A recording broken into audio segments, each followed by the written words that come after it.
Bonsoir, je suis ravi de vous accueillir au nom de François de Mazières, maire de Versailles, pour cette session de notre programme des grands amphis. Ce soir, vous allez entendre Loris Chavanette nous parler, historien, spécialiste de la Révolution, nous parler de son dernier ouvrage, Danton et Robespierre, le choc de la Révolution, qui vient de paraître, qui est paru en 2021, pas tout à fait, vient de paraître, mais bon, ce n'est pas ancien, aux éditions Passé Composé. Juste pour mémoire, d'ailleurs, ce livre est préfacé par Emmanuel de Varesquiel, que les habitués de ces conférences connaissent bien, qui œuvre aussi assez régulièrement à Versailles. Loris Chavanette n'est pas non plus un étranger à notre ville, car il est déjà venu par le passé, à plusieurs reprises même, pour une autre session de nos gros amphis, qui s'appelait à l'époque l'Université ouverte d'ailleurs, et également pour Histoire de lire. Mais voilà, il nous fait l'honneur et le plaisir de revenir, c'est si bien que on a dû le recevoir correctement les fois précédentes, c'est toujours plutôt bon signe. Je le présente en quelques mots pour dire qu'il est spécialiste de la Révolution française et du Premier Empire, docteur en histoire et diplômé de l'école des études en sciences sociales. Il a travaillé d'ailleurs sous la direction de Patrice Guénifet, autre grand spécialiste éminent de la Révolution française. Il est enseignant, chargé de cours à l'Institut catholique de Paris, et il a publié plusieurs ouvrages, Waterloo, acteur, historien, écrivain, paru chez Gallimard en 2015, dont je vous recommande fortement la lecture. 95, La Terreur en procès, paru en 2017, dont il est déjà venu nous parler ici même. Et petite particularité, il est également romancier et scénariste. Il y a quand même beaucoup de cordes à son arc, ce qui fait que nous aurons encore plus de plaisir à l'écouter. Je lui laisse la parole et je vous souhaite une très bonne conférence. Juste pour mémoire, le livre dont il va nous parler, Danton et Robespierre, c'est à votre disposition à la sortie de sa même salle, grâce à notre libraire inénarrable Antoine, qui vous permettra de vous le procurer et donc de vous le faire dédicacer par l'auteur. Voilà, très bonne conférence. Au revoir.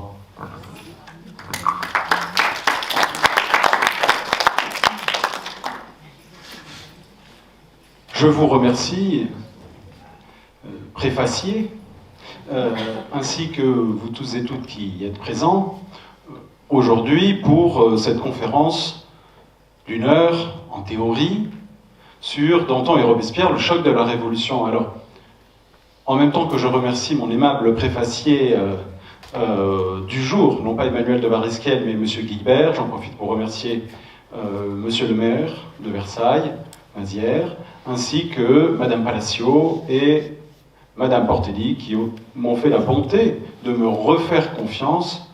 C'est toujours une prise de risque, vous savez, un premier livre, il y a un engouement, un enthousiasme. Le deuxième est toujours le plus difficile, c'est pareil pour les romans. Du coup, je n'ai jamais écrit un deuxième roman, c'est peut-être pour cela. Alors, c'est vrai que pour un historien de la Révolution française, se présenter à Versailles, faire la route de Paris à Versailles, c'est toujours une sensation, une émotion singulière. On voyage dans le temps, puis on voyage dans l'espace. Et le voyage dans l'espace permet le voyage dans le temps aussi par l'effort de l'imaginaire. Tout à l'heure, par exemple, avant de venir participer à cette conférence, j'avais un peu d'avance, j'ai pris un verre dans un café et je lisais le nom de la rue des États généraux. Et ainsi de suite, à Versailles, on peut aller jusqu'à loin, mais au moins jusqu'à octobre 1789, lorsque les femmes, ayant fait la route sous la pluie, montées sur des canons, sont venues chercher la famille royale. Par la suite, l'histoire s'est écrite essentiellement à Paris. En tout cas, c'est chaque fois un moment particulier pour moi de venir ici, et c'est un moment particulier, j'allais dire, encore plus aujourd'hui. Voilà, société de privilèges, c'est un privilège aujourd'hui.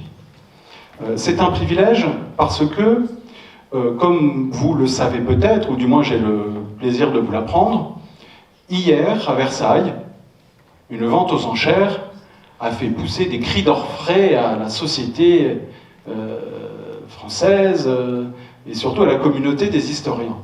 Parce que a été mise aux enchères l'unique lettre de Robespierre à Danton que nous connaissons. Semble-t-il, il y en aurait une autre, mais elle est disparue dans les méandres des corridors de nos caves. En tout cas, je ne pense pas dans les rayons d'archives, parce que ça a été ô combien fouillé. Non, encore qu'il ne faut jamais dire jamais. Impossible n'est pas français. Et donc, cette lettre unique de 1793, 15 février 93, adressée par Robespierre à Danton, a été vendue hier. Elle a été vendue hier pour une somme qui dépasse les 200 000 euros. Je ne vous ferai pas l'offense de vous donner le chiffre exact. Tout ceci est si bas. 218 750 euros. C'est une somme faramineuse. La lettre était estimée environ à 100 000 euros. Donc, commencer la Révolution française par de la comptabilité à 2 siècles d'écart comme ça, c'est toujours un moment délicat. Il n'empêche que j'avais publié une tribune dans le Figaro pour dire il faut que l'État préempte, l'État doit préempter, et puis que nenni, il ne s'est rien passé. Faute de l'État, le coût est-il trop important, ou bien Robespierre et Danton effraient-ils toujours encore, au point de ne pas soulever les cœurs. Il faudrait dire par ailleurs que c'est assez injuste, puisque le communiqué de presse de la Maison au Sénat qui a organisé cette vente aux enchères avait intitulé cette vente exceptionnelle. Il y avait des manuscrits de Louis XVII, des signatures de la reine, une mèche de cheveux de Louis XVI, un écrit de l'enfant du Temple, Louis XVII, bref, quelque chose d'assez épique quand on pense au trésor de manuscrits que nous possédons dans notre histoire et, je disais, dans nos archives. Bref, cette lettre restera propriété privée et ne sera pas acquise, ne sera pas au musée Carnavalet. Je trouve ça dommage parce que Danton et Robespierre, que vous connaissez au moins aussi bien que moi, sont réputés pour être les deux artisans de la terreur, des personnages à l'énergie ou à l'ardeur ou à l'alacrité célèbre. Danton et Robespierre étaient les deux premiers élus de Paris. Vous savez, en 1792, après la chute du trône, à laquelle Danton avait participé de première main. C'est lui qui a orchestré cela. On a un récit où il a 2 pistolets aux côtés, il organise, il a harangue, paraît-il, il aurait même fait exécuter le général de la garde nationale s'occupant de la défense du château des Tuileries. Il aurait fait faire exécuter la veille. Il s'y connaissait, presque en art militaire, cet ancien avocat, qui était taillé pour les batailles. En tout cas, Danton et Robespierre, effectivement, lors des premières élections, d'août-septembre 1792, quand la Convention nationale s'ouvre, sont les 2 premiers élus de Paris. Le premier élu, c'est Robespierre. Le deuxième élu, Danton, avec davantage de voix. Le troisième élu, Marat. C'est un peu comme s'il n'y avait pas de hasard dans l'histoire. La mémoire des hommes a gardé le souvenir de ces 3 personnages longuement croqués, portraitisés, que ce soit dans la peinture, dans la poésie, dans les grands romans, qu'ils soient historiques ou autres, et jusqu'au cinéma. Tout le monde a en tête le fameux film de Robert Enrico au moment du bicentenaire de la Révolution française. Et donc oui, ce sont les 2 premiers élus de Paris. A priori, ils se ressemblent. Ils sont tous les 2 élus, sont tous les 2 avocats. Et pourtant, alors qu'ils étaient amis, c'est-à-dire qu'ils se fréquentaient dans le Paris de la Révolution française, pas seulement à l'Assemblée, au Club des Jacobins, mais aussi à l'occasion de dîners servis chez Camille Desmoulins, que l'on peut voir. J'ai choisi Camille Desmoulins, Lucile Duplessis, son épouse, et leur enfant Horace, pour ouvrir cette conférence. Desmoulins qui était et l'ami de Danton et l'ami de Robespierre. Ami d'enfance de Robespierre et, pourrions-nous dire, meilleur ami de Danton. Et effectivement, je ne sais pas pourquoi, dans ma vie, je me suis aventuré sur les traces de ces personnages. Il y a toujours quelque chose d'un peu irrationnel quand on décide de consacrer 10, 15, j'en suis pas encore à plus, mais ça va pas tarder, années sur ce sujet. Alors moi, je ne suis pas né à Paris. Je viens de la province, j'ai grandi en banlieue parisienne ensuite, et j'ai découvert Paris, j'ai été fasciné. J'ai eu presque de la chance de découvrir Paris à aussi un âge qui commençait à toucher à l'adolescence. Et immédiatement, en parcourant Paris, on m'avait présenté le film de Robert Enrico de 1989 en classe. J'espère que ça se fait toujours, mais c'était une institution. À chaque fois que je passais dans Paris, place de la Concorde, j'imaginais la guillotine. Quand je passais dans le jardin des Tuileries, j'imaginais le manège, ou encore l'ancien château des Tuileries, l'ancien château royal. Au Louvre, là où se trouvait le comité de salut public, et ainsi de suite. Ainsi de suite, jusqu'où? Jusqu'à un endroit qui m'a radicalement bouleversé, c'est l'église Saint-Sulpice. L'église Saint-Sulpice à Paris, vous savez, appartenait proche du jardin de Luxembourg, juste au nord du jardin de Luxembourg. L'église Saint-Sulpice, bâtie par Servandoni avec ses 2 tours désarticulées, c'était toute une histoire pour la construction. L'église Saint-Sulpice qui était à l'époque dans ce qu'on appelait le village Saint-Germain. Saint-Germain-des-Prés, le quartier latin, c'était déjà les portes de Paris. C'était un village. Et c'est ici un des poumons de la Révolution française. C'est là que se trouve le club des Cordeliers, notamment. On peut encore visiter tout un lieu, l'ancienne cantine du club des Cordeliers. Et à Saint-Sulpice, il s'est passé quelque chose qui m'a toujours bouleversé, en plus, c'est vrai, de la chapelle des Saint-Anges de Delacroix, magnifiquement raconté par Grégoire Kaufmann dans un livre que je vous recommande, La lutte avec l'ange. À Saint-Sulpice, sous la Révolution française, le 29 décembre 1790, Camille Desmoulins prenait Lucile Duplessis pour épouse. Il l'épouse dans la nef de Saint-Sulpice, qui n'est pas encore un lieu nationalisé, qui n'est pas encore le temple de la victoire. Et vous savez, si vous allez à Saint-Sulpice, vous pouvez voir sur un croissant de lune à trait, sur la façade, un croissant de lune où il y a encore écrit « L'être François reconnoît l'être suprême et l'immortalité de l'âme ». Ça, on le voit encore. C'est un vestige de la Révolution française, mais de la terreur, puisque c'est en 1794 que Robespierre fera adopter la déification de l'être suprême. Ce 29 décembre 1790, dans la nef de Saint-Sulpice, Camille Desmoulins, sur l'autel, un prêtre les unit, il a plusieurs témoins. Tous les révolutionnaires sont là. Mirabeau n'a pas pu venir, le duc d'Orléans est là, Brissot, un Girondin, est là, Danton est présent, et Robespierre est le témoin de cette union.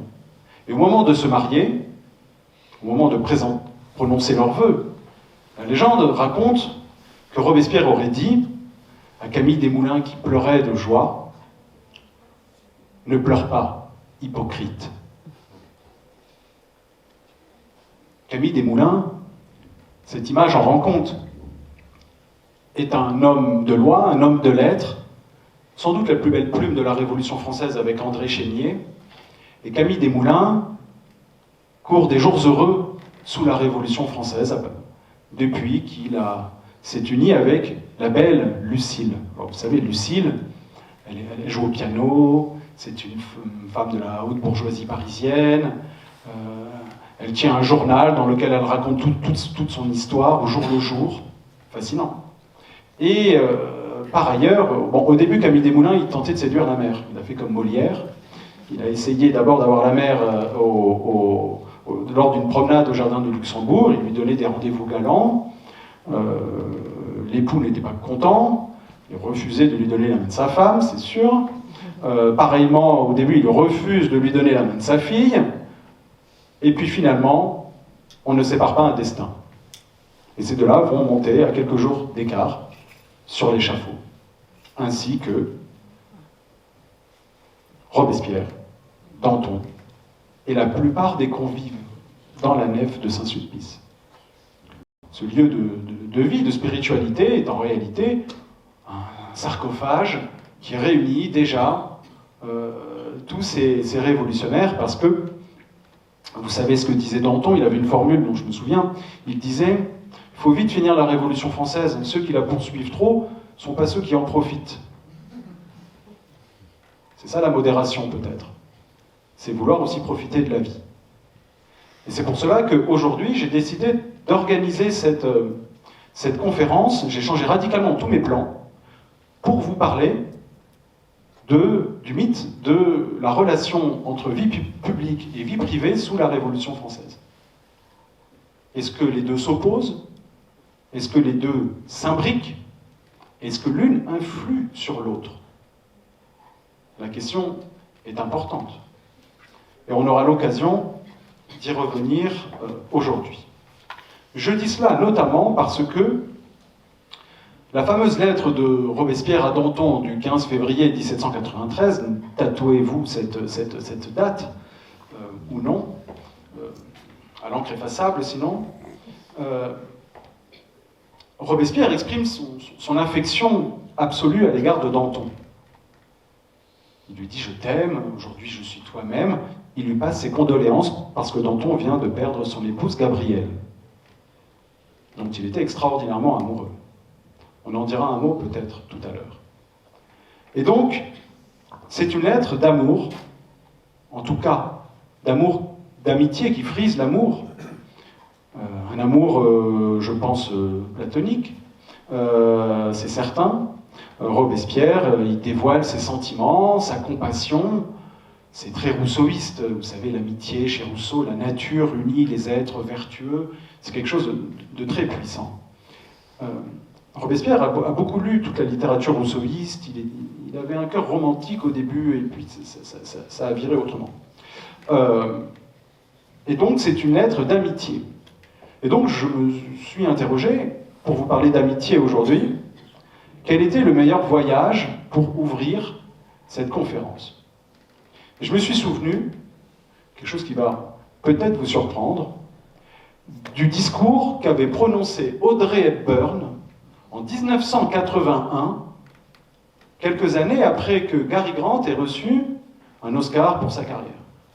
Et Audrey Hepburn, qui va faire pleurer Cary Grant de tendresse, elle définit ce qu'est l'amitié. Et elle dit ceci.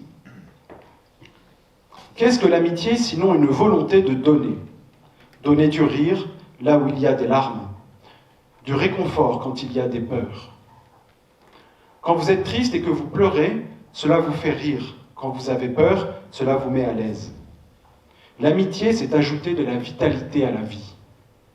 Un ami apporte à nos vies, souvent austères, éclat de joie balayant les pensées douloureuses et sombres, nous donnant la force d'affronter chaque jour.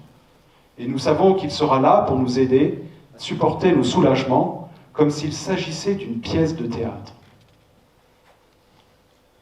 Cary Grant pleure, donc j'ai envie de dire, en quelque sorte, on parle beaucoup d'anglicisme, il y a des francismes, on va dire, touché. Cary Grant pleure. La question, donc, d'après Audrey Hepburn, c'est l'amitié, c'est apporter du plaisir et apporter du réconfort, selon les épreuves que nous traversons dans la vie. Et Robespierre, effectivement, quand il écrit à Danton, il lui transmet, du moins, ses condoléances, avec force de passion et de commisération, de pitié et de réconfort aussi. Donc, d'une part, oui, on peut retrouver cette même logique de l'appui, de l'épaule que l'on trouve chez un ami quand l'autre souffre, et Danton est veuf depuis quelques jours à peine. Mais par ailleurs, Danton et Robespierre sont aussi ceux qui se sont envoyés l'un l'autre à l'échafaud. Robespierre est celui qui va envoyer son meilleur ami à l'échafaud. Il lui dit « je t'aime », mais il le tue. Bon, on aurait envie de dire les histoires d'amour finissent mal. Mais en tout cas, cette lettre interroge sur ce qu'est l'amitié. Alors c'est vrai qu'ils avaient eu peu l'occasion de plaisir, l'un et l'autre. Robespierre n'était pas un homme de plaisir. C'était un homme austère, c'est connu. Sa sœur Charlotte, que j'ai en photo, que je pourrais vous montrer, si j'y arrive, voilà. Sa sœur Charlotte Robespierre, passionnément éprise de son frère aîné. Bon, il y avait Augustin et il y avait Maximilien Robespierre. Ils vivent ensemble à Arras, ils vivent ensemble à Paris, puis Robespierre n'en peut plus de cette sœur qui la colle et qui l'entretient, qui ne se marie jamais, et il décide d'aller vivre, vous savez, chez les Duplay, rue Saint-Honoré à Paris, Robespierre. Et cette sœur Charlotte raconte l'enfance de Robespierre, à quel point il était sensible, à quel point la mort de leur mère, quand Robespierre avait 6 ans, a complètement révolutionné ce personnage. Et dans ce livre, j'ai voulu interroger les idées politiques, la crise politique, le contexte, la mémoire de la Révolution, comme transformation politique, économique, sociale, à tous les niveaux de la société. La fameuse table rase, projet jacobin par excellence. Mais j'ai aussi voulu interroger les consciences, les personnages, leur caractère, leur psychologie, leur enfance, leur éducation, leur berceau natal, leur quotidien, leur corpulence, leur physique, leur beauté, leur laideur, tout. Je les ai portraitisés, pourrait-on dire, des pieds à la tête. Je les ai pris de pied. Parce que, non que je sois un féru de psychologie historique, mais je crois que dans la mémoire collective, je serais passé à côté de mon sujet si j'étais resté sur un portrait comparé, opposé, certes, sur ce qui les distingue absolument. Et dans la mémoire collective des Français, je crois, l'image que l'on a de ce duel de caractère, c'est une différence entre l'incorruptible et Danton, que l'on accusait de corrompu. C'est une différence entre l'austérité qui caractérise la personnalité de Robespierre, comme je vous en dirai un mot tout à l'heure, et le bon vivant qu'est Danton. Il y a ce rapport au corps, à la chair, à la vertu, à Dieu, à l'amour, à la famille, qui les distingue entièrement. Et c'est ça qui est fascinant. C'est de les prendre absolument. Alors, c'est vrai que c'est osé. Certains historiens me sont tombés dessus. Oh, c'est pas de l'histoire, c'est de la psychologie. Bon, je crois qu'il faut savoir parfois prendre la plume des historiens du 19e, les Michelet, interroger la matière brute que sont les caractères. Lamartine le faisait, Chateaubriand allait rechercher l'âme de ces personnages. Et Dumas, Alexandre Dumas, a mis un bulletin dans l'urne pour dire « Eh bien moi, le bon vivant qui est choisi pour recette préférée, l'omelette aux œufs, l'omelette aux huîtres, des huîtres de Cancale, hein, vous savez, pour lui, il préférait Danton. Dumas préfère Danton. Danton est un des personnages favoris de ces bons vivants du XIXe siècle. J'allais dire Stendhal, mais ce n'est pas le plus bon vivant du XIXe, mais Stendhal, Chateaubriand, Hugo, bon vivant devant l'éternel, Dumas adhère à la figure joyeuse, gaie, et pourtant tragique de Danton. Et en réalité, ce contraste que l'on peut retrouver entre l'un et l'autre se retrouve même au sein de chacune de leurs personnalités. Je n'ai pas cherché à les peindre en noir et blanc. J'ai cherché à tenter de comprendre leur parcours aussi à travers leur enfance. Et je crois que cette phrase, notamment de Robespierre adressée à une amie, vous savez, il badinait, il draguait à mort Robespierre quand il était jeune, toute une correspondance avec plusieurs femmes. On raconte même qu'il était fiancé quand il quitte Arras pour Versailles, d'ailleurs, au moment où se réunissent les États généraux. Et il écrit en 1787 à une amie cette phrase qui me semble assez essentielle. Il lui dit « Quand on ne possède pas soi-même le bonheur, on voudrait s'en consoler par celui des autres. » Quand on ne possède pas soi-même le bonheur. On vous rendez compte de la force de ce propos d'un individu solitaire? Robespierre, c'est l'orphelin. Quand il perd sa mère à l'âge de 6 ans,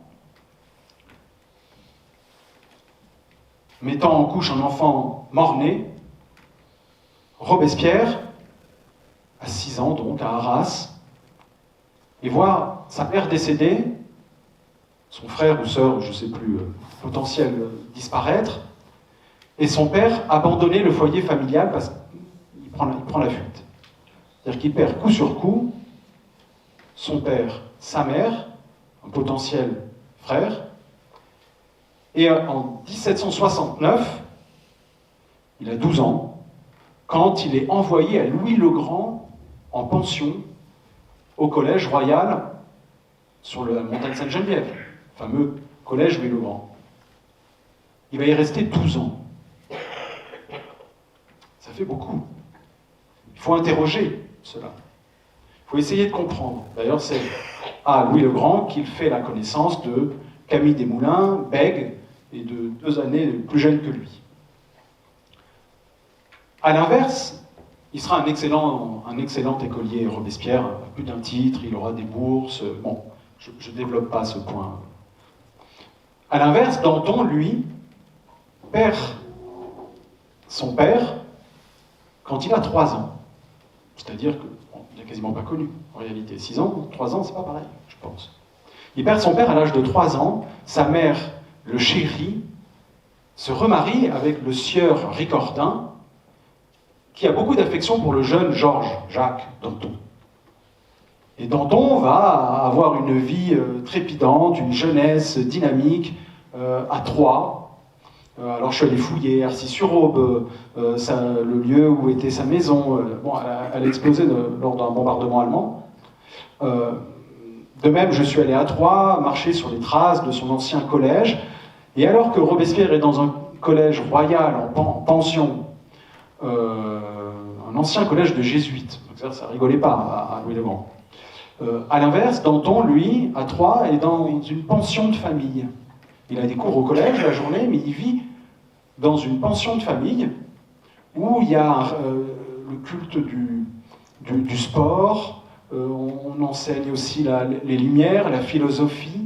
C'est pas du tout le même genre d'éducation hiératique comme celle que reçoit Robespierre à Louis-le-Grand. Et on raconte, vous savez, cette fameuse anecdote d'après laquelle, si Robespierre aurait prononcé le jour du sacre de Louis XVI ce fameux discours, sous la pluie, devant les grilles du collège Louis-le-Grand, à l'inverse, Danton, lui, pour le sacre, il aurait plié bagage et avec sa besace serait parti 10 jours de Troyes pour Reims, quelques heures de marche, et il aurait vécu les fêtes, alors, au moment du sacre. Vous savez, on sait cela parce qu'on a des témoignages, c'est assez exceptionnel l'histoire quand on s'y plonge, on a des témoignages et de la sœur de Robespierre sur son enfance et de certains, par ailleurs du directeur de Louis-le-Grand, l'abbé Proyard, le redoutable abbé Proyard, ultra-conservateur, qui détestait Robespierre. Par ailleurs, on a aussi les lettres des amis d'enfance de Danton, qui racontent comment il était, comment il répondait aux profs, comment il séchait, comment il avait ce culot déjà de braver l'adversité. C'est une histoire de caractère, donc, que j'ai tenté de retranscrire. D'où l'intérêt, aussi, de penser leur rencontre. Quand est-ce qu'ils se rencontrent, ces deux-là? Alors, la seule trace qu'on a de leur rencontre, c'est lors d'un banquet au Bois de Boulogne, exceptionnel. Des centaines de convives, des serveuses habillée en bergère, passe entre les tables pour servir du vin dans les verres. C'est le premier anniversaire du serment du jeu de paume. Robespierre y était, lui, à Versailles, à côté, au jeu de paume. David l'a bien représenté, encore que il a fait musculeux alors qu'il était plutôt maigrelet. Mais David était robespierriste, hein, vous savez. Et d'ailleurs, le tableau qu'on voyait tout à l'heure est de Jacques-Louis David. Premier anniversaire du jeu de paume, banquet au Bois de Boulogne. Un gâteau est amené, on boit, il y a une fête colossale. Tout cela est raconté dans le procès-verbal de la Société des Amis du serment du jeu de paume, qui raconte les détails. Et qu'est-ce qu'on apprend? Comment j'ai trouvé la trace de Danton Robespierre à ce moment-là?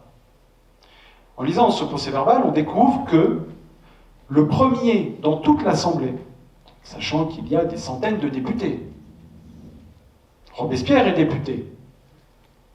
Danton, lui, est un agitateur de quartier. En juin 1790. Le premier à porter un toast, c'est Danton. C'est lui que l'on voit dans le procès-verbal. Pourquoi lui? Il n'est pas député. On sait ce que c'est que le titre de législateur, la souveraineté, représenter, etc. C'est Danton qui porte le premier un toast au bonheur universel.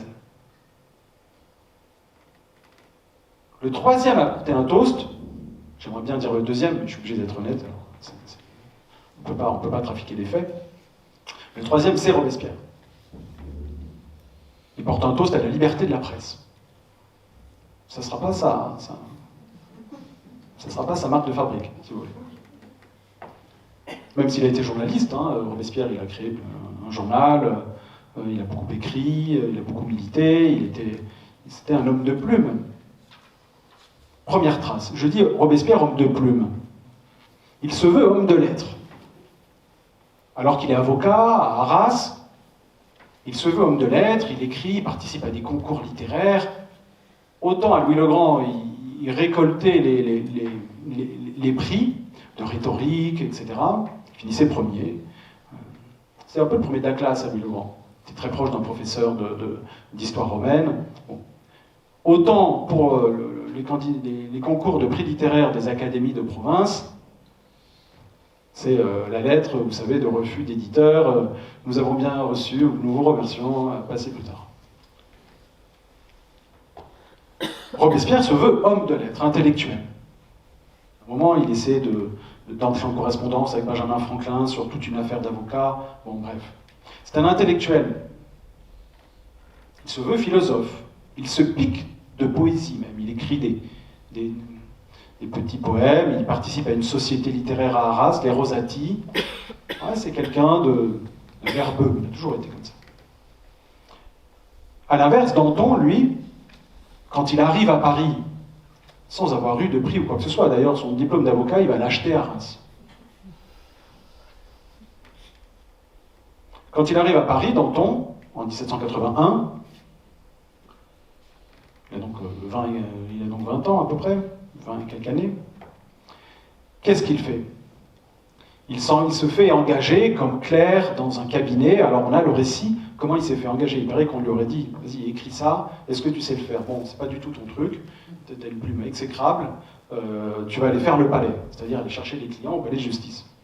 Et ça, il sait faire. C'est un pragmatique. Et très vite, Danton s'adapte à Paris. Il n'est pas l'homme de lettres, intellectuel, qu'est Robespierre.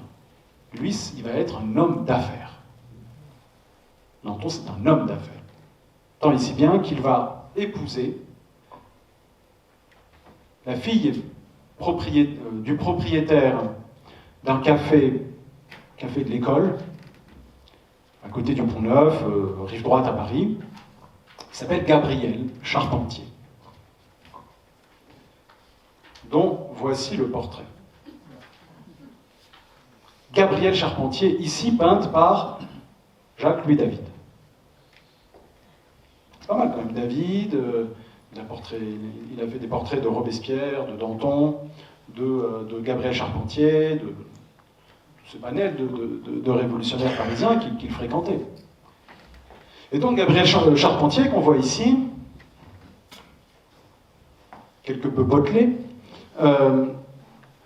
est une vie au café, dans ce quartier-là, du Paris, de la Gouaille, des chansons de rue. C'est un café qui marche très fort. Hein. C'est un des plus gros cafés de Paris. Danton, il flaire la bonne affaire, tombe amoureux, il lui récite des vers de Dante, parce qu'il parle italien, il la demande en mariage, et hop, marié avec la dot, un prêt contracté auprès du beau-père, et le voilà titulaire d'une charge d'avocat au Conseil du roi. 2 générations après, si la Révolution n'avait pas eu lieu, Danton, les descendants de Danton seraient anoblis. Danton, il est ainsi. Pratique, pragmatique. Moins versé dans l'idéologie et la lutte des idées. Pour autant, les deux partagent un même idéal. En 1789, la lutte contre la société des privilèges. Autant dire, on va trouver un synonyme, la haine de l'aristocratie. Comme ça. Il y a plein d'anecdotes comme ça, je pourrais en raconter, mais je vous laisserai parcourir cette histoire autrement. Ce que je veux vous dire par ailleurs, à ce stade, quand on voit Gabriel Charpentier, c'est que la vente qui a eu lieu hier à Versailles a aussi été l'occasion de mettre aux enchères une des seules lettres de la correspondance de Danton. Je ne la connaissais pas. Ni vue ni connue. Elle a été vendue hier pour la modique somme de 50 000 € environ, où Danton exprime, alors qu'il est en mission, début 93, en Belgique, il exprime tout son amour à Gabriel.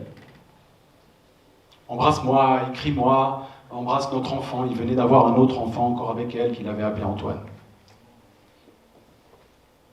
Et Danton lui témoigne son amour. Et c'est au moment où cette dernière décède, le 10 février 1793, que Robespierre prend la plume pour lui passer ses condoléances. Vous vous rendez compte, hier, de la vente ? Coup sur coup. C'est donc cette histoire d'amitié, du fort privé, dont je voulais vous parler aujourd'hui. Je vous ai déjà dit un mot de la lettre passionnée de Robespierre à Danton. Je vais quand même vous en lire un passage, parce qu'elle est éloquente. Nous sommes donc en République. Le roi est tombé. Danton a fait proclamer la République. Le 21 septembre 1792. Il est l'homme providentiel au début de la France, le sauveur de la patrie en danger. Non seulement parce qu'il met en tant que ministre de la Justice, en septembre 1792, il mène la première politique de terreur, si vous voulez, à la tête du ministère girondin. Vous connaissez sa fameuse formule, il faut être terrible pour dispenser le peuple de l'être. Il organise des perquisitions domiciliaires dans tout Paris. On raconte même qu'il aurait organisé les massacres de septembre. On ne sait pas si c'est vrai. Danton est l'homme puissant de la République, l'homme de la patrie en danger. D'ailleurs, dans une lettre, après, vous savez, il était ministre, il y avait des comptes secrets, et on lui dit, bon, Danton, vous êtes le seul à avoir dépensé tous les fonds secrets qu'on vous avait donnés dans votre ministère. On a besoin des notes de frais. Danton, il se gausse, il hurle de rire.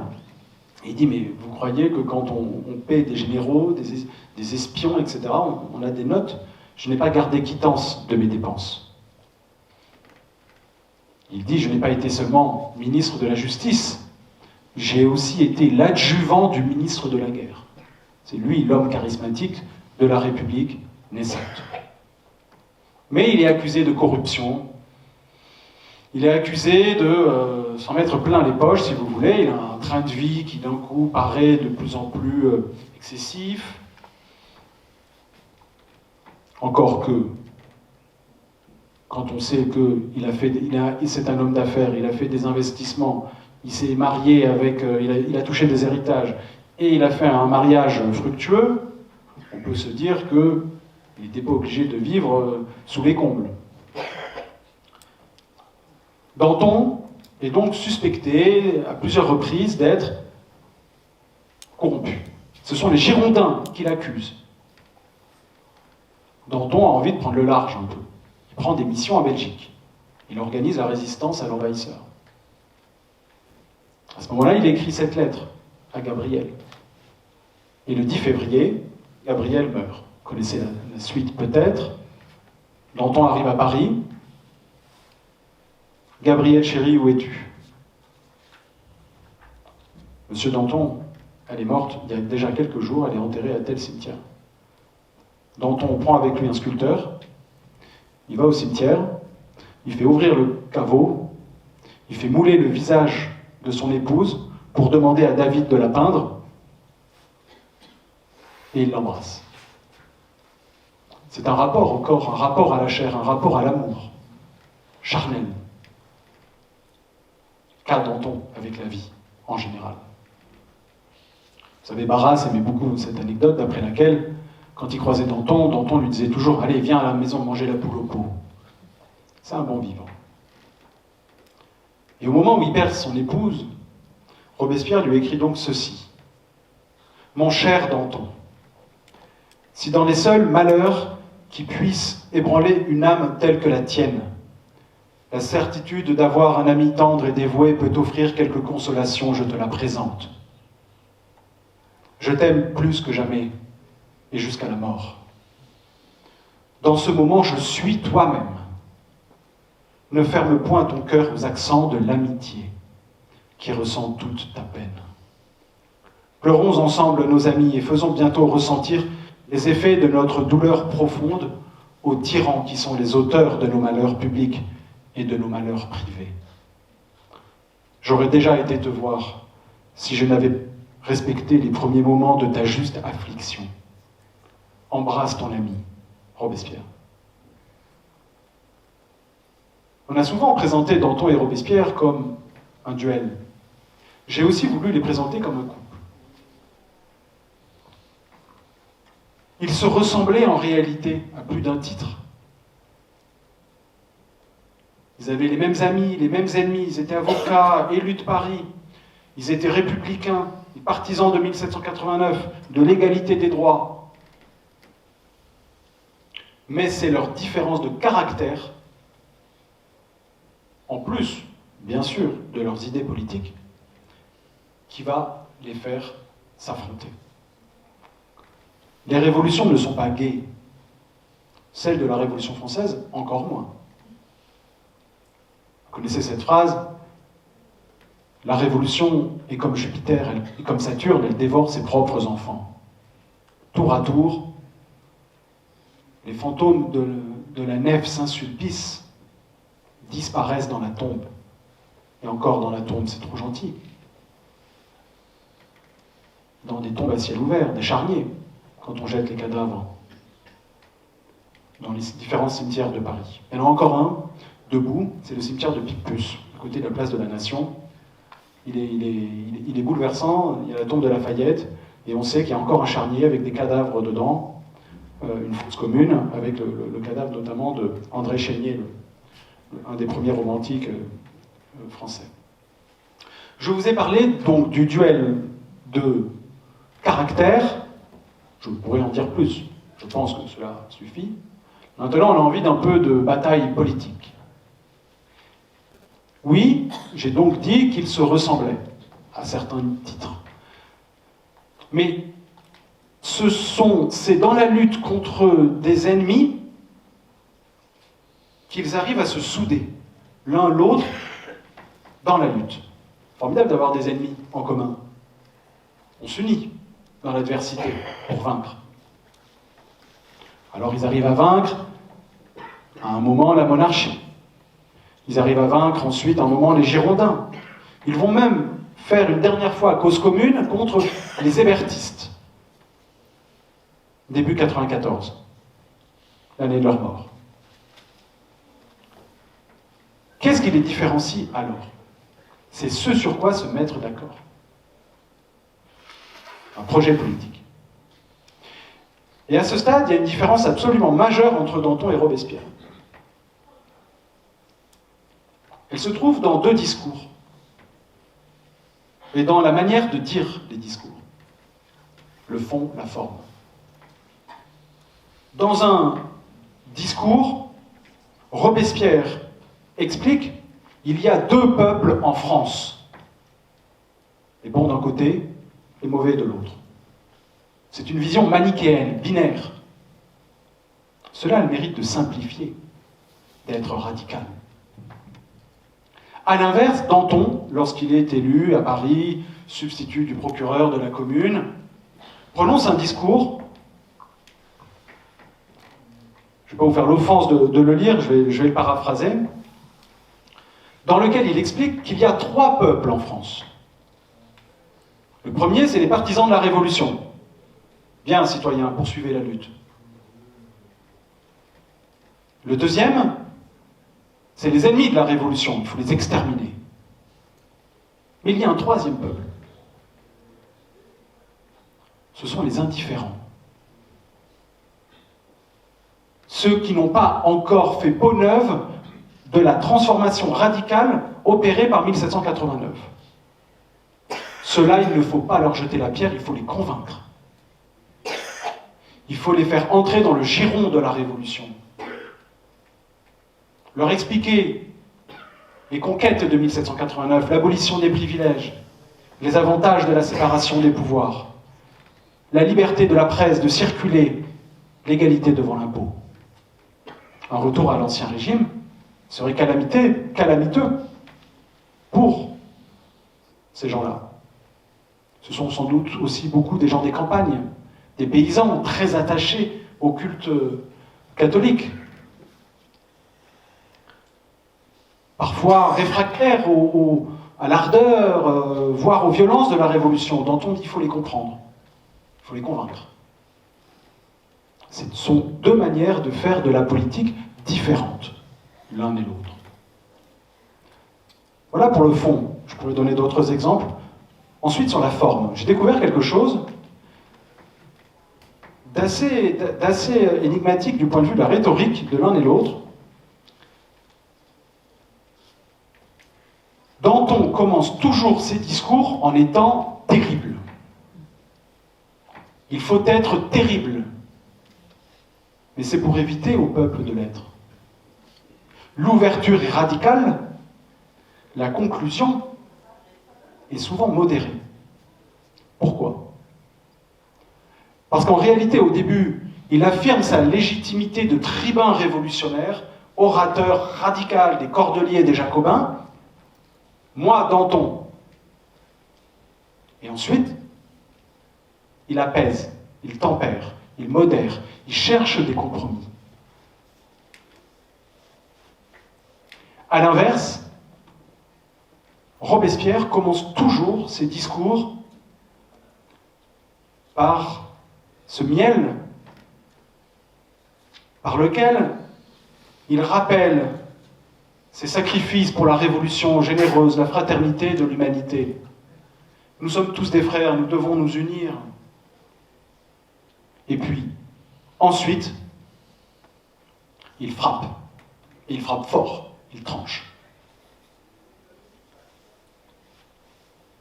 C'est presque, dans la langue de Robespierre, avec ce manichéisme, un conflit religieux de la Révolution française. Voici la lettre de Danton. Je vous montre quand même sa plume. Voici celle de Robespierre à Danton. Sortez votre chéquier, messieurs, dames. On n'y est pas encore. Le problème avec cette histoire, c'est qu'on connaît le dénouement.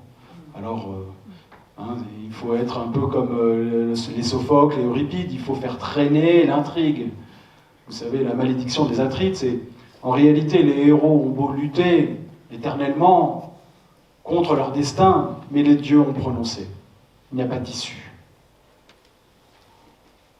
possible. À l'inverse de la Révolution française, c'est la volonté des hommes. Et l'un comme l'autre, d'ailleurs, à chaque fois, acceptent leur destin. La mort, le sacrifice, est toujours l'horizon des discours de Robespierre, de Danton, des Jacobins. Je suis prêt à mourir pour la patrie.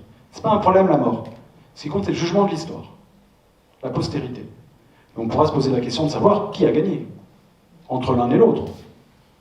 D'ailleurs, tranchons tout de suite. Certes, Robespierre est le plus célèbre. Quand je fais des conférences, on me dit toujours « Ah, Robespierre, hein, quel tyran! Ah, Robespierre, quel saint homme !»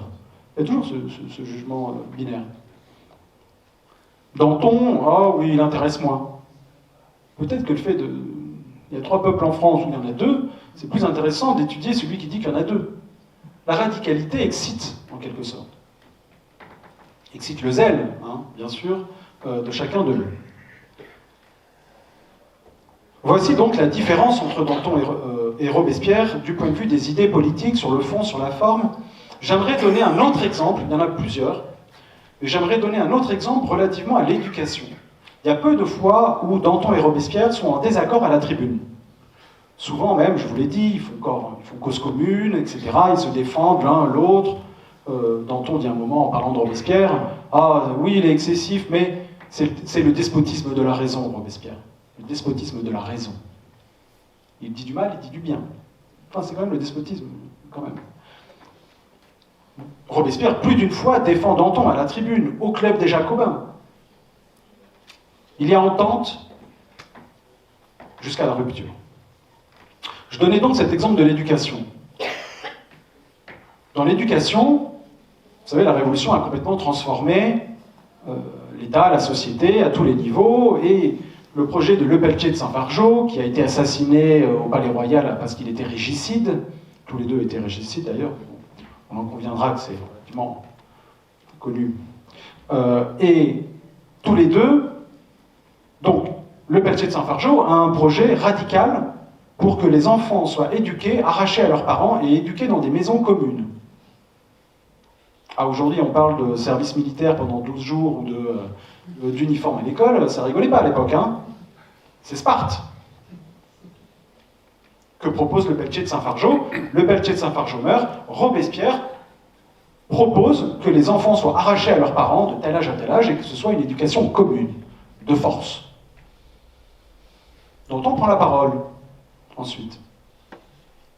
Il dit, oui, bien sûr, il commence radical, oui, bien sûr, les enfants n'appartiennent pas à leurs parents, mais à la République.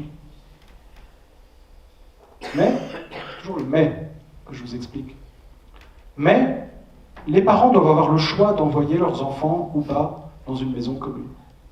C'est plus du tout le même projet. Ça n'a rien à voir. C'est comme si tout le monde était en pension, ou si on avait le choix d'envoyer ses enfants en pension. Ben, c'est pas pareil. Encore, je suis gentil quand je dis pension, parce que la maison commune, ça fait pas rire. Hein. Vous savez qu'il y a eu un projet d'école au Champ de Mars pour former des militaires. Ils avaient 10 ans pour être la future garde prétorienne de la République. À passer le premier hiver, ils avaient tous le même habit. Ils mouraient de froid, les gosses, ils sont rentrés chez eux. Ça n'a pas fait long feu. Voici donc les divergences entre Danton et Robespierre à tous les niveaux. À la fin, bien sûr, ils vont s'affronter. Ils vont s'affronter parce que Danton est plus modéré que Robespierre, et parce que Robespierre est plus radical que Danton. Ça va dans les deux sens. Danton impulse, avec Camille Desmoulins, Fabre d'Églantine, Philippot et d'autres députés de la montagne, des montagnards, ce qu'on appelle le mouvement des indulgents. Alors, indulgent, c'est péjoratif. Hein. Aujourd'hui, être indulgent, c'est sympathique. Mais à l'époque, être indulgent, c'est être contre-révolutionnaire. C'est vouloir être clément avec ceux qui veulent exterminer le peuple français et nous ramener à l'époque des Gauls de l'Ancien Régime, dans le discours des Jacobins. C'est le mouvement des indulgents. Et ce mouvement des indulgents, porté par Camille Desmoulins, dans son journal Le Vieux Cordelier, célébrissime, quelle plume! Il écrit un moment « Ouvrez les prisons, ce sera le geste le plus révolutionnaire de toute la Révolution. » Ouvrez les prisons, ce sera le geste le plus révolutionnaire. C'est splendide. À l'inverse, donc Danton prononce plusieurs discours. Bon, il s'est remarié, il est allé à... Bon, je vous ai dit, il est pragmatique. Il s'est remarié avec une jeune beauté, Louise. Il veut lui faire des enfants, il s'est enrichi, il passe du temps à Assis-sur-Aube où il a acquis des propriétés. Il coule des jours heureux. Puis il apprend les dérives de la terreur, les excès de la terreur. Et c'est ça la magie de Danton. Le moment où l'être se révèle. Au lieu de rester à la campagne, choisir le bonheur privé, il fait le choix de revenir à Paris et d'entrer dans la lutte, de revenir dans l'arène politique. Au début, il lutte contre les anarchistes, les déchristianisateurs, puis ensuite il lutte contre les comités, dont Robespierre. Robespierre est face à un dilemme cornélien. Est-ce qu'il doit privilégier l'intérêt de la République à ses yeux, c'est-à-dire sacrifier ses amis, ou est-ce qu'il doit, au contraire, faire le choix de l'affect? Pour Robespierre, la question se pose à un moment quand même. Il essaie de rallier Danton, il essaie de sermonner Camille Desmoulins. Mais une fois qu'il comprend, dans cette vision toujours binaire, qu'ils ne peuvent pas, ces indulgents, être une troisième force, constituer un troisième parti au sein de la Convention nationale, il décide de les éliminer. Et il réussit à les éliminer.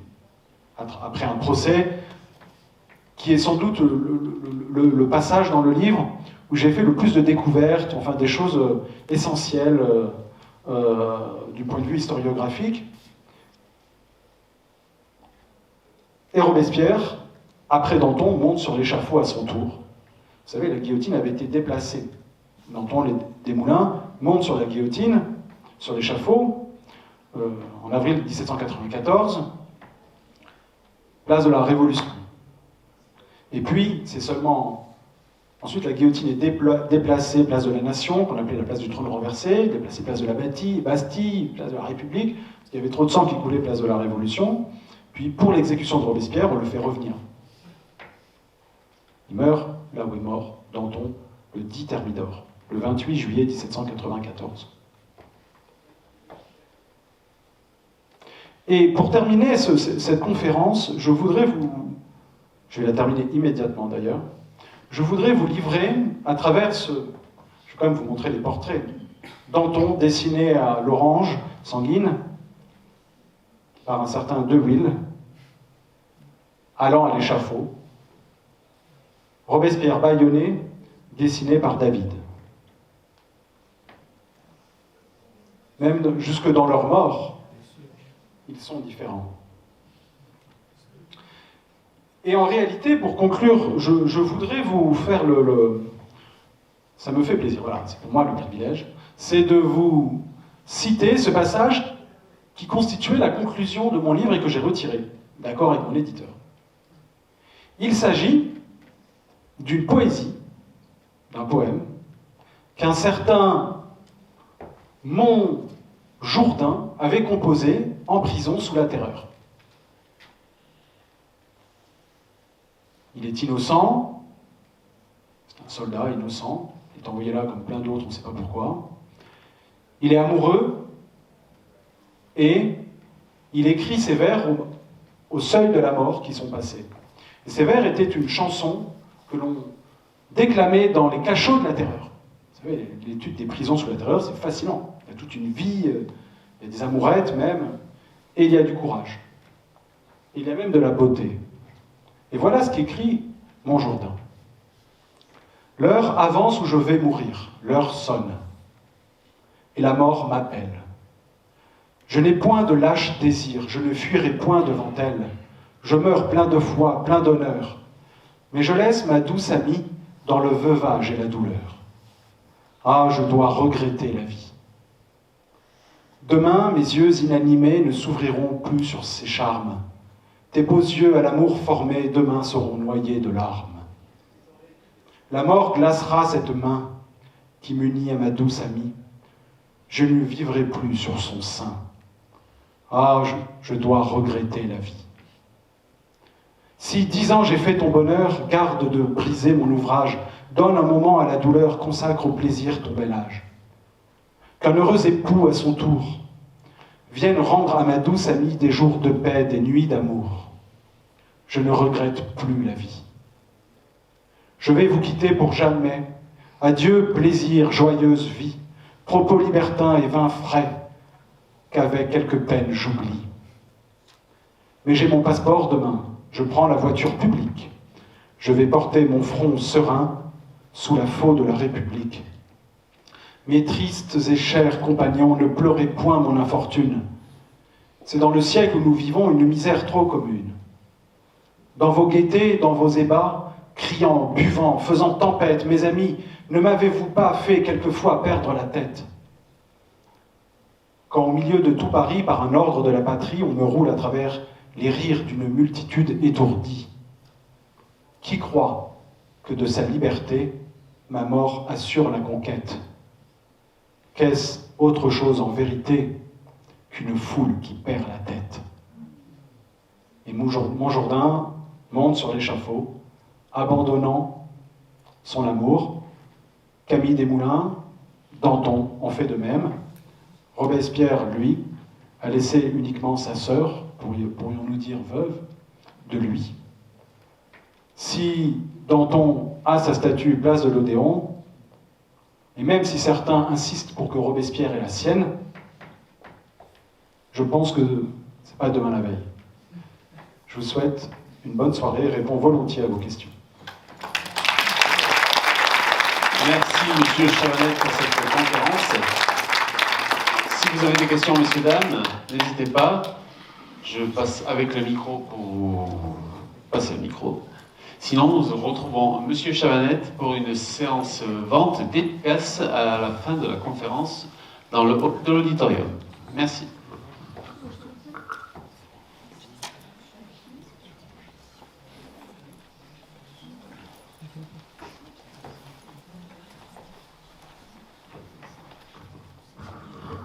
Bonsoir, monsieur.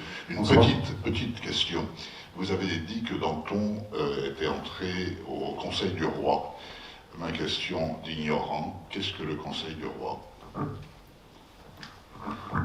Alors, le Conseil du Roi, c'est le conseil où sont les avocats disposant d'une charge qui sont donc des magistrats du royaume.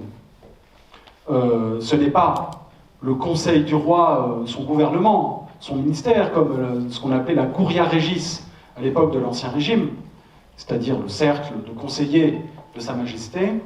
Le Conseil du Roi, ce sont au contraire des avocats qui préparent les affaires qui vont être plaidées devant le Parlement de Paris.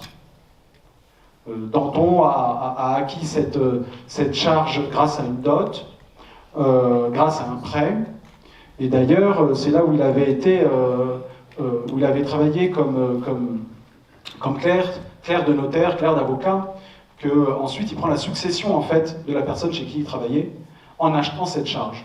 Alors il faut savoir que, vous savez, la fin de la patrimonialité, de la vénalité des charges au début de la Révolution française, puisque ces charges donnaient titre nobiliaire. Et les parlementaires avaient des charges, et Danton avait une charge d'avocat au Conseil du Roi. Il faut savoir que ces charges ont été rachetées au début de la Révolution française, et donc Danton n'a pas perdu un centime, au contraire il s'est enrichi en se voyant acheter cette charge.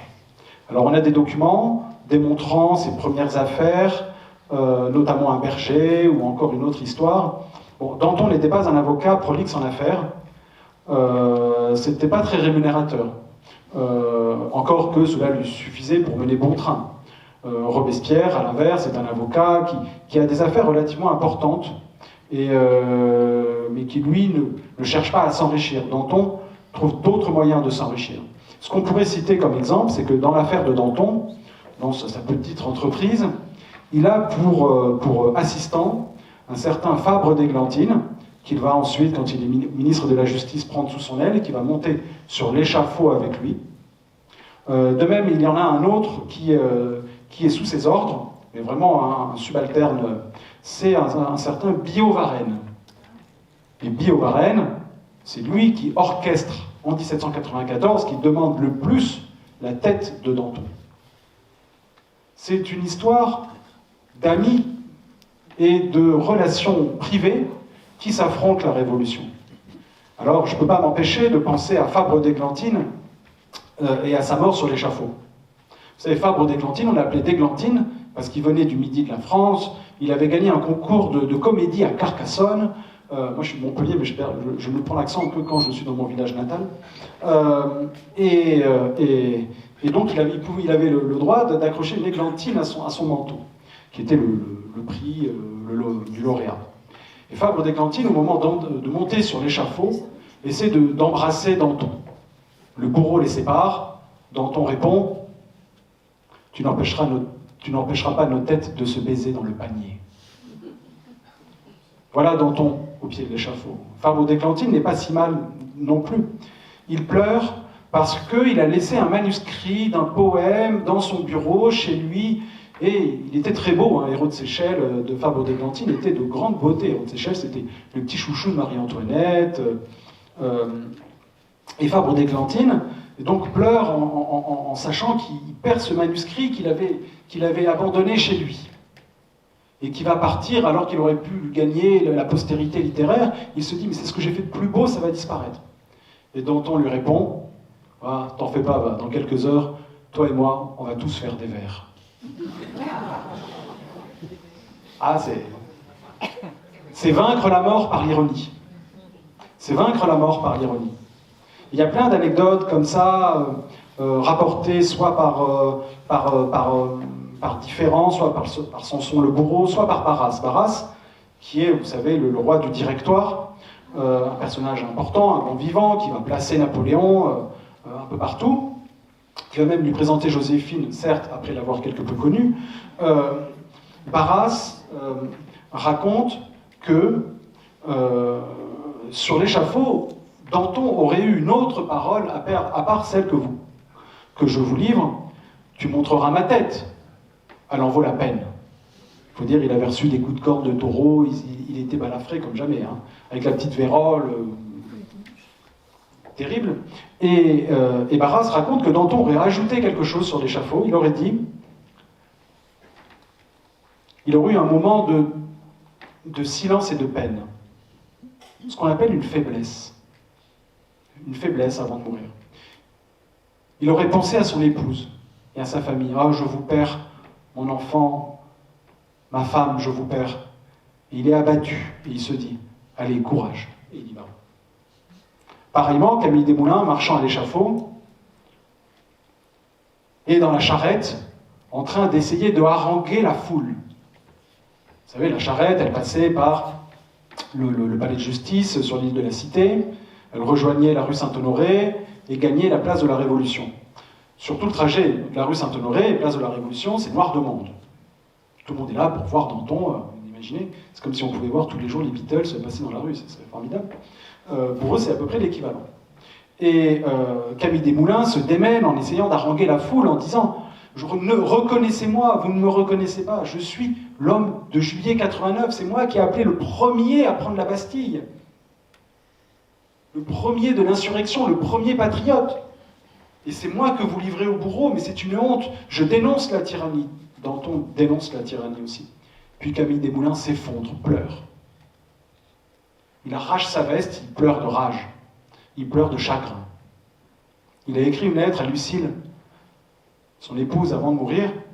Il sait qu'elle va elle-même être livrée à l'échafaud. Il lui a écrit une lettre dans laquelle c'est la plus belle de la Révolution que j'ai lue. Elle est dans le livre. Il lui dit, en somme, « Dieu nous réunira. » Et quand je ferme les yeux, il a écrit à 5h30 du matin dans sa prison au palais du Luxembourg. Il dit, quand je ferme les yeux, j'étends la main, je sens que je peux encore te toucher. Il parle au fantôme de son épouse. C'est le Hamlet de l'amour. Et Camille Desmoulins, sur l'échafaud, que fait-il? Il fait deux choses. La première chose qu'il fait, il donne une mèche des cheveux de Lucile à la mère de Lucile, en demandant pardon. Parce que Lucile n'aurait jamais été à l'échafaud si elle n'avait pas épousé Desmoulins. Enfin, on peut le supposer. Et le bourreau va transmettre, on sait l'histoire, le bourreau va transmettre la lettre à la famille, à la belle famille de Camille Desmoulins, etc. Pareillement, d'ailleurs tous les enfants qui sont faits, Philippot qui va sur l'échafaud avec les autres dantonistes, les enfants de Danton, l'enfant de Desmoulins, ils vont tous se fréquenter ensuite, après la mort. Ils vont former une sorte de cénacle, de petits bambins qui va trouver de la force dans la solidarité entre eux. Et que dit Desmoulins sur l'échafaud au moment de mourir? Il hurle quelque chose. Au moment où la lame s'abat, il hurle le prénom de Lucile. Il hurle. Une autre question après le « il hurle » ? Oui, monsieur.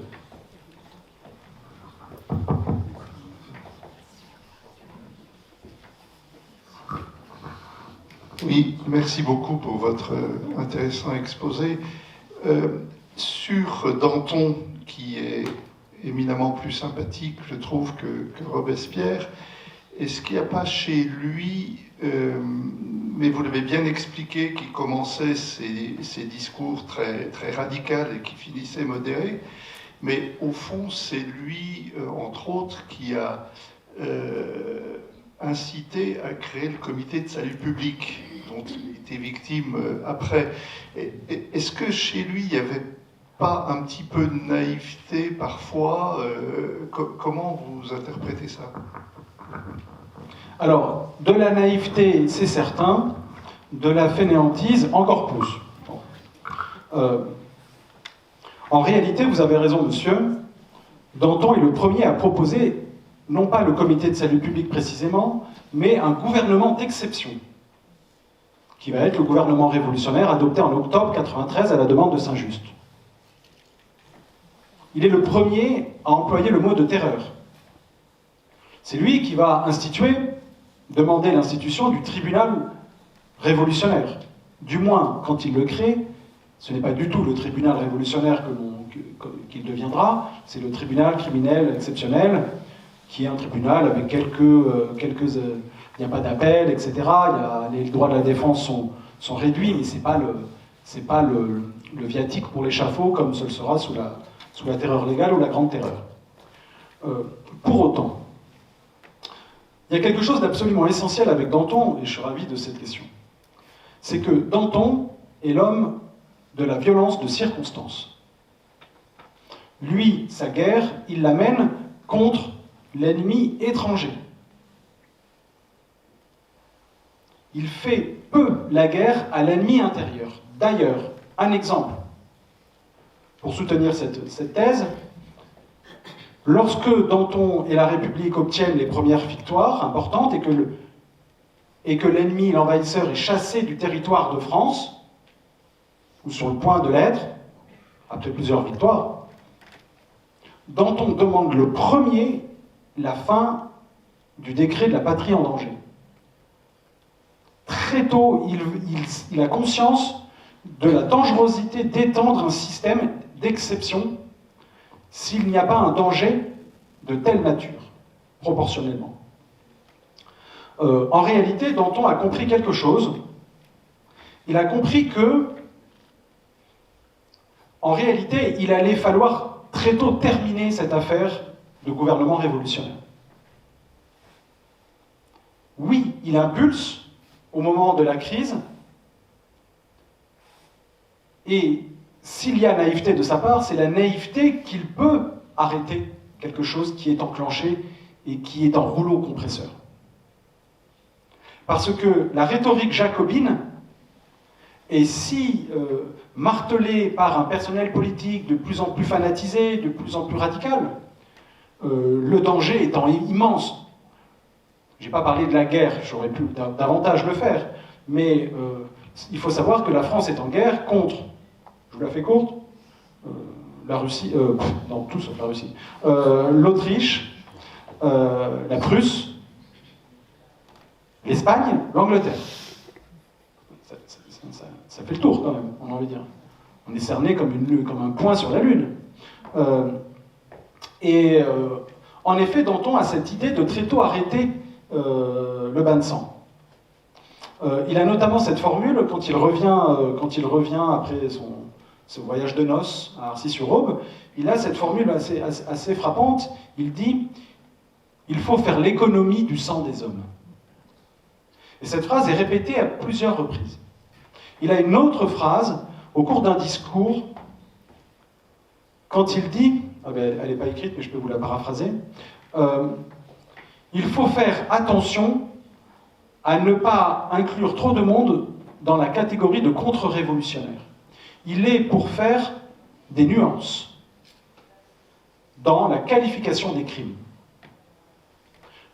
Pareillement, Camille Desmoulins, dont il soutient le vieux cordelier en sous-main, Camille Desmoulins va à plusieurs reprises, comme Philippot d'ailleurs, bon, je cite peu Philippot parce qu'il est moins connu, sauf dans le livre où je développe son parcours un petit peu,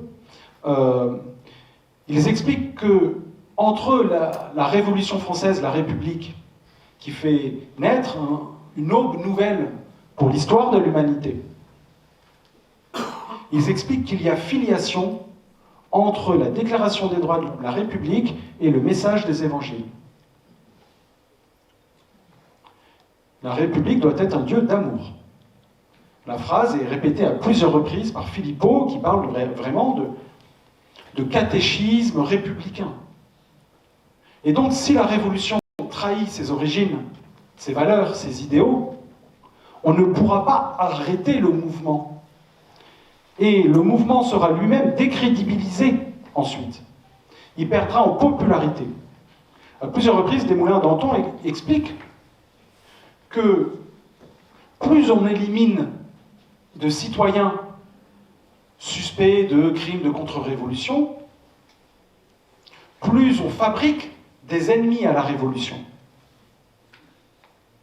faut savoir que sous la Terreur, il y a 300 000 personnes internées, emprisonnées au titre de la loi des suspects. 300 personnes. 300 000 personnes. Les prisons de Paris sont bondées. La guillotine a son roulement à Paris, comme les commissions militaires, les commissions révolutionnaires, à Orange. Dans l'Ouest, en Vendée, c'est une boucherie. Les fameux mariages républicains, où Carrier noie nuitamment des dizaines de personnes au cours de banquets sur des bateaux dont les cales sont dissimulées, il les noie. Les cadavres s'amoncellent tout le long de la Loire. Et Philippot rentre à Paris après à ce moment-là, il dénonce sous la Terreur tous les excès de la Révolution, des représentants de la Convention nationale. Il va voir les comités, il dit « mais vous vous rendez compte de ce qui se passe? Mais c'est une boucherie, la Révolution se trahit, on se renie. » Il va voir l'Assemblée, il lui écrit. La guillotine va lui fermer la bouche. C'est ça la guillotine aussi. C'est de fabriquer de l'unanimité. D'où l'expression de terreur. C'est pas pour rien qu'il y a ce terme de terreur. Et je suis radicalement opposé à cette à cette tentative de l'université d'employer le terme terreur avec un T minuscule et des guillemets. Je trouve que ça frise non seulement le ridicule, non, parce que toutes les hypothèses peuvent être soutenues. Le danger, c'est que lorsqu'ils pensent que c'est la vérité. J'ai même contribué dans un livre où le titre, au début, devait être Terreur avec un T majuscule, puis finalement, Terreur avec un T minuscule, et puis finalement, quand j'ai reçu le livre chez moi, alors que j'avais précisé que j'étais contre, il y avait Terreur avec un T minuscule et des guillemets. Alors je ne leur jette pas la pierre, parce que j'étais un contributeur, je n'étais pas le directeur de l'ouvrage, mais je l'ai fait savoir. Je dis, je ne vais pas dire du négationnisme, parce que c'est une période spéciale.